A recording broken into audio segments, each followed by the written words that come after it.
네, 정재인 교수님이 병상수에 대한 우려를 나타내셨는데 위중증 환자 증가에 대해서 정부가 어떤 대비를 하고 있는지 좀 궁금해지거든요. 권 원장님 어떨까요?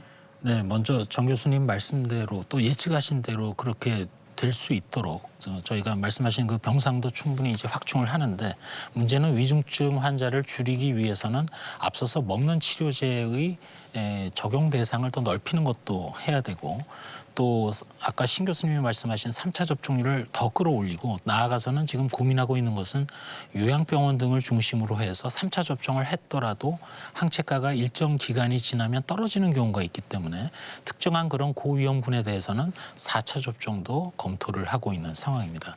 나아가서 아까 말씀하신 그 병상과 관련해서는 하루에 일일 환자 발생이 10만 명이 넘는다 하더라도 버틸 수 있는 정도의 지금 중증 병상이나 이런 것은 확보가 돼 있는 상황이고 정 교수님이 말씀하신 그런 예측대로 최고 정점을 이겨낼 수 있는 정도의 병상이 지금 있는 상황이니까 다만 그런 것들이 제대로 이루어질 수 있도록 더 노력을 하겠습니다. 네, 오미크론 대확산으로 인해서 물론 환자들도 힘든 시간을 보내고 계시겠지만 일선 의료 현장에 계신 의료진들도 참 어렵고 힘든 시간을 보내고 계실 겁니다. 최원석 교수님, 현장의 어려움 전해주시죠.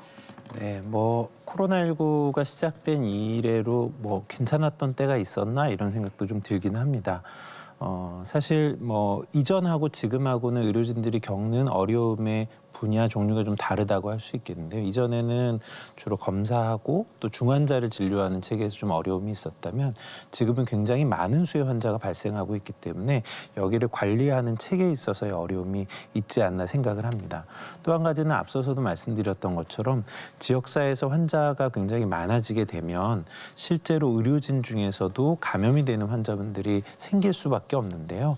실제 그런 위험이 지역사회보다 의료진들이 갖게 되는 위험이 더 커지게 됩니다. 그러다 보면 코로나19로 환자를 진료하기 위한 체계뿐만 아니라 비코로나 환자를 진료하고 있는 체계에서도 많은 어려움이 발생할 우려가 있기 때문에 실제 의료기관을 방문하시거나 또 진료를 받으셔야 하는 분들께서는 이러한 어려움이 각 의료기관이 지금 겪고 있구나 하는 부분을 좀 이해해 주셨으면 좋겠고 이런 고비가 잘 넘겨지고 의료의 전달 체계가 잘 정착될 수 있어야 실제로 우리가 코로나19를 극복할 수 있는 상황까지 갈 수 있지 않을까 생각을 합니다. 네.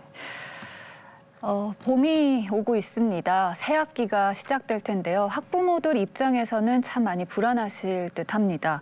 시청자 김연정님, 퀸 엘리자베스님 등 많은 분들이 궁금해하셨는데 학교의 방역 대책 어떻게 계획되고 있는지 궁금해하시는데요. 권 원장님.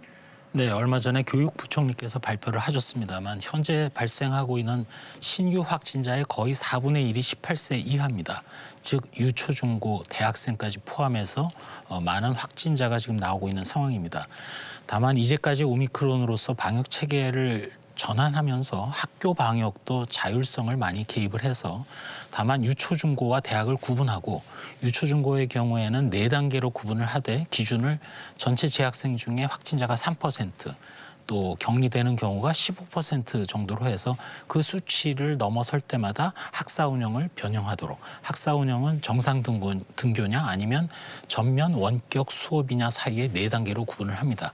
대학교의 경우에는 조금 더 특징이 다르기 때문에 그 기준을 5%, 10%로 잡아서 확진자가 10%를 넘었으면 전면 비대면 수업으로 가고 5%일 때는 일부 비대면 수업으로 그런 것들을 준비하기 위해서 학교 자체적으로 지금 한 달에 거의 650만 신속항원 키트를 준비를 해서 유증상, 무증상자에 대해서 각각 특히 무증상자에 대해서 검사를 하고 등교를 할 수 있는 체계를 지금 진행하면서 준비를 하고 있습니다.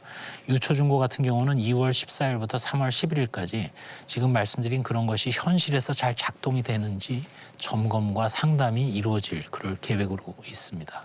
네, 학교의 방역 체계뿐만 아니라 우리 학부모들 아이들 백신에 대해서도 참 관심이 많으실 것 같습니다. 뿐만 아니라 많은 분들이 백신에 대한 궁금증이 많으신 것 같은데요.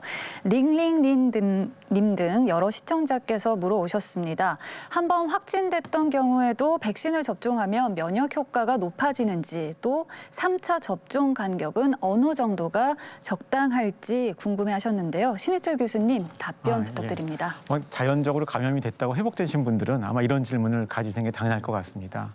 그런데 당연하게도 한 번도 걸리지 않거나 백신도 안 맞으신 분들에 비한다면은 걸렸다가 자연적으로 회복이 되면은 면역이 생기기 때문에 백신을 맞은 것 같은 비슷한 효과가 있긴 있습니다. 근데 저희가 연구를 해보면 이렇게 코로나19에 감염됐다가 회복이 됐다 하더라도 사람들마다 개인차가 굉장히 다릅니다. 심합니다. 어떤 분들은 면역 반응이 굉장히 강하게 올라가고요. 어떤 분들은 분명히 감염됐다고 회복이 됐는데 거의 항체가 남지 않은 경우도 있습니다. 그렇기 때문에 이걸 우리가 일일이 검사를 하지 않기 때문에요. 이왕이면 확진이 됐다가 회복이 됐다 하시더라도 백신을 맞으시는 걸 좀 권장해드리고 있고요. 지금 그런 그 감염의 경우에 비해 본다면 백신을 맞으면은요 그에 의해서 유도되는 면역 반응은 굉장히 균일하게 나타납니다. 그렇기 때문에 이제 그런 걸 권장드리는 것이고요. 또 하나 최근에 외국에서 나온 연구 결과를 보면 이 자연 감염됐다고 회복된 다음에 백신을 맞으신 분들이 가장 강한 이제 언론에도 슈퍼 면역이라는 이제 표현을 썼는데요. 그런 또 이득을 얻으실 수도 있기 때문에 백신을 맞는 걸 권장드리는 편이고요. 그 3차 백신을 맞는 간격을 이제 질문하셨는데 이 면역학의 원래 원칙에서는요. 백신 간의 간격이 너무 짧으면 백신의 부스터 기능이 좀 떨어집니다. 그렇기 때문에 우리가 어느 정도 3개월 정도의 간격을 두는 건데요. 아마 3개월 정도가 가장 최소의 기간이라고 생각되고 있고요. 그것이 때에 따라서는 6개월, 9개월로 늘 수는 있겠죠.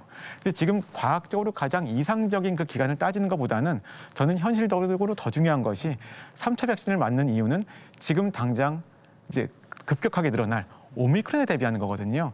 그러니까 이것이 지금 몇 개월이냐가 가장 최소이냐라는 그 생각보다는 일단 오미크론의 그 피크가 오기 전에 오히려 3차 접종을 하시는 것이 그 이득을 최대한 누리시는 방법이 될 거라고 생각을 하고 있습니다.